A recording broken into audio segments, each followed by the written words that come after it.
બનાસકાંઠાના ડીસા તાલુકાના જૂના ડીસા ગામમાં ગ્રામ પંચાયત સામે ભ્રષ્ટાચારના ગંભીર આક્ષેપ ઉઠ્યા છે। ગામના એક યુવાને પોતાના સમર્થકો સાથે ગ્રામ પંચાયત કચેરી આખળ ભૂખ હડતાલ શરૂ કરી છે। યુવાનોનો આક્ષેપ છે કે છેલ્લા 15 વર્ષ દરમિયાન ગામમાં ગટર, રોડ, રસ્તા સહિતના વિકાસ કામોમાં મોટા પાયે ગેરરીતિઓ થઈ છે।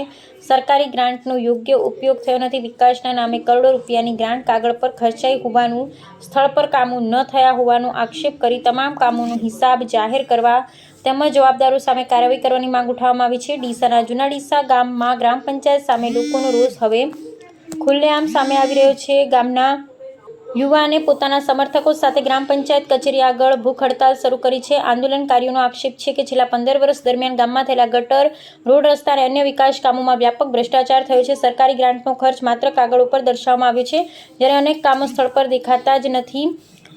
ગ્રામજનો તમામ વિકાસ કામોની વિગતવાર તપાસ, ખર્ચનો હિસાબ જાહેર કરવા, ગેરરીતિમાં સંડોવાયેલા જવાબદારો સામે કડક કાર્યવાહી કરવાની માંગ કરી રહ્યા છે। હાલ તો આ મુદ્દે ગ્રામ પંચાયત સામે વિરોધ વધુ ઉગ્ર બન્યો છે। માંગણીઓ પૂર્ણ નહીં થાય ત્યાં સુધી ભૂખ હડતાલ તથા ધરણા યથાવત રાખવાની ચીમકી આપવામાં આવી છે। અહેવાલ જયંતિભાઈ ઠક્કર। અમારી મુખ્યત્વે માંગણી એવી છે કે અમારા હક અને અધિકારની અમારી લડાઈ છે।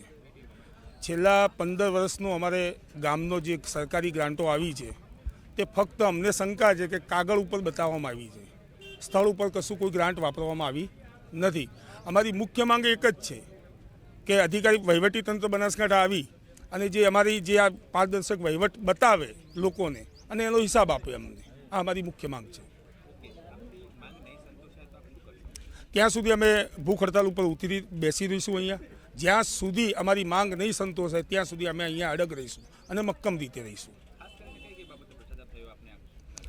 અહીંયા બાબત જોવા જઈએ તો ગટર, રોડ, રસ્તા, પાણી તમામ વસ્તુમાં અમને જાણવા અમારી શંકા છે ત્યાં સુધી 12 થી 15 કરોડ રૂપિયાનું ભ્રષ્ટાચાર છે। મારું નામ પરબતજી વેરસીજી ઠાકોર।